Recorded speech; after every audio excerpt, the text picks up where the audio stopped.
Karen here with another video. Welcome back to our channel and thank you so much for watching.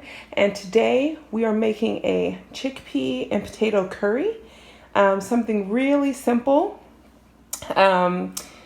It's a nice cool day here today, so this is what was on the menu. And so I'll be using the Creuset soup pot today. This is 7.5 quarts. I like it because the sides are really big and it fries really well, and I don't have to worry about the things getting stuck underneath each other because it's going to keep it nice and rounded out, makes it easier to cook. And so today you're going to need some chickpeas. You can either use canned chickpeas or you can use dried that you've soaked overnight. What I am going to use are, I soak these overnight. I'll just tell you what I tend to do. So what I do is I pick up a huge bag of dried chickpeas. I generally take the half of the bag and just cook them. I take half the bag and soak them overnight for about 12 hours. The next day I cook all of them and then place them into individual Ziploc bags for future use. But for this recipe, you're going to need one 15-ounce can, or excuse me, two 15-ounce cans, depending on how many people you're cooking for. I'm making enough so that it can be used for dinner, or it can be used for like flatbreads and what have you. So you're going to need some chickpeas. You're going to need 2 cups of potatoes, peeled and chopped. You're going to need salt to taste. Here I have some dried curry leaves and I have bay leaf. You don't need to use curry leaves if you don't have them. You can just use curry powder. I'm using coconut milk, tomatoes. You can use an 8-ounce can of tomato sauce. I have some peppers here, mostly poblano peppers.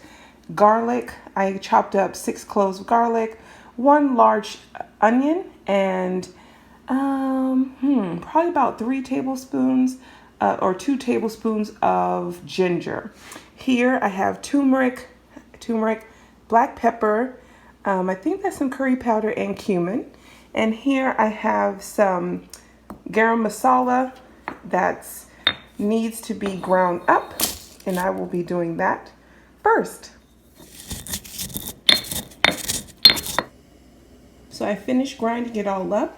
Now I'm just waiting for our pan to heat up. So now we have our onions, garlic, ginger, and peppers in here cooking. And I'm going to let it cook down for probably 1.5 minutes. So far I've added a teaspoon of salt.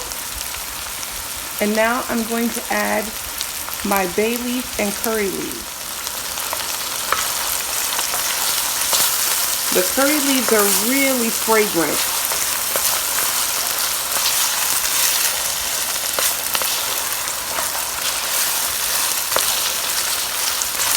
Ooh, it smells so good. I'm going to add my potatoes just so they can cook up a little bit.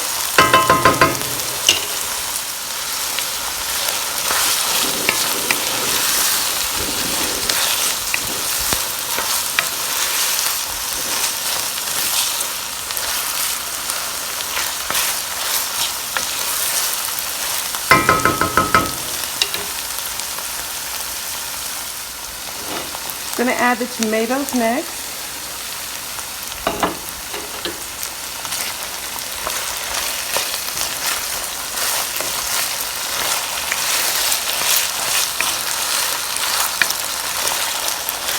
And now I'm going to add the spices. I've added my spices and 1 cup of water. And now I'm going to add my chickpeas. Make sure you're tasting your broth in here to make sure that it's nice and seasoned. To this, I'm going to add 1.5 cups of water.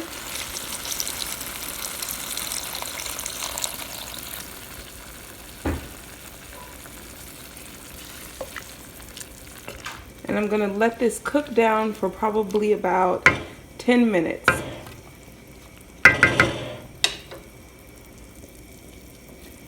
Make sure you've added enough salt.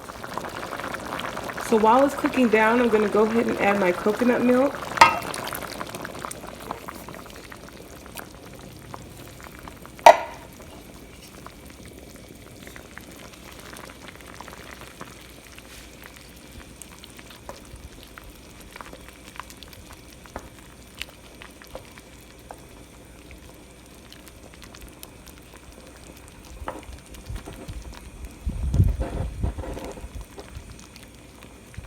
I know that have the seasonings really good and everything, so now the coconut milk is just going to blend right in there with all of the spices, and just going to let this continue to cook. It's been cooking now for about 10 minutes, so I'm going to let it cook down for another 10 minutes. Okay guys, so this is the final product. As you can see, it's so rich and thick, and it smells incredible. It's delicious. I enjoy making this. You can serve this over rice. You can serve it by itself with a flatbread.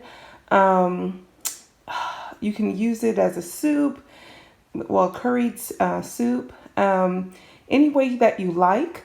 This is for dinner today, but any leftovers will be saved for a later date, just in case they want to eat it with, like I said, a flatbread or what have you. It's really simple to make altogether. It was about a 45-minute process because you really want everything to be nice and thick. Yeah. And like I said, you want to make sure that you get everything nice and seasoned. I probably added 2.5 teaspoons of salt along with all of the other spices, because you really want to make sure that it's really nice and well seasoned. It's nothing worse than unseasoned food. But I hope you get a chance to try it. It's a wonderful, wonderful dish, especially during the colder months of the year, or cooler as it is here. It's only 50 degrees today. I hope you enjoyed this recipe. Let me know in the comments below, and I will see you guys in the next video.